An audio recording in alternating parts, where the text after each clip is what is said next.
മൂത്താന്റെ പേര് അമീറാസി. എന്റെ കണ്ണോക്കട്ടെ, മൂക്കോക്കട്ടെ, പല്ലോക്കട്ടെ, അജ്ജന്നെ നാനക്ക് പോവാ. കുഞ്ഞാപ്പോ എന്താണ് പരിപാടിയാ? അത്തുല്ല പച്ചേ ദുബായിക്ക് പോവാനുള്ള ബോഡി പാസ് എടുത്ത് കൊടുക്കണേ. ആ മരത്തിന്റെ ഏരാൾ മുഴുവൻ പറിച്ചിട്ടുണ്ട്. എന്റെ പുറം ഞാൻ പൊളിച്ചു. ഞാൻ സ്റ്റെബിലാസിബിൻ എനിക്ക് പോവാൻ പറ്റൂല, എനിക്ക് വയസ്സ് കൂടുതലാണ്. പോർന്ന് പാസ്പോർട്ട് ഉണ്ടോ? അമൃത ജിബി എന്റെ മൂക്കുമ്പോ കാക്കപ്പുള്ളി ഉണ്ട്, എനിക്ക് പോവാൻ പറ്റൂല. സ്കൂൾ പൂട്ടി കുളിച്ചിട്ട് 24 മണിക്കൂറും കളിച്ചേ ഓടാറുണ്ട്. എല്ലാരും അവനെ പേരിക്ക് ഇപ്പച്ചി പോടാ. എന്താണ് അല്ല ഇപ്പച്ചി ഇങ്ങനെ പോടാ പോടാ ഞങ്ങൾ എടുക്കാൻ പോവാ. 24 മണിക്കൂറും കളിച്ചു കൊണ്ടാക്കേ.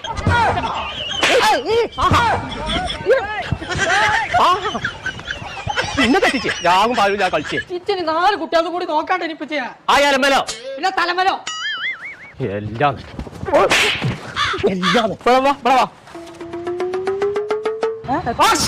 ഞാൻ വിചാരിച്ചു വിമാനം കാട്ടാന്നാണ്. ഈ വിമാനം എയർപോർട്ട് ഇതല്ലാതെ എനിക്ക് വേറെ വർത്താനല്ലേ. ഇവിടെ വന്നാ എന്നോട് കാര്യം പറയാണ്ട്. എനിക്ക് എയർപോർട്ടിൽ ജോലി ചെയ്യാനാ തീർപ്പതി. ആ അങ്ങനെയാണെന്നുണ്ടെങ്കിൽ ഒരു കാര്യം ചേച്ചി ഡിഗ്രി കഴിഞ്ഞ മനസ്സിലല്ലേ. അങ്ങനെയാണെന്നുണ്ടെങ്കിൽ 6 മാസം കൊണ്ട് എനിക്ക് പഠിച്ചിക്കാണ്ട് ജോലി ആക്കി തരും.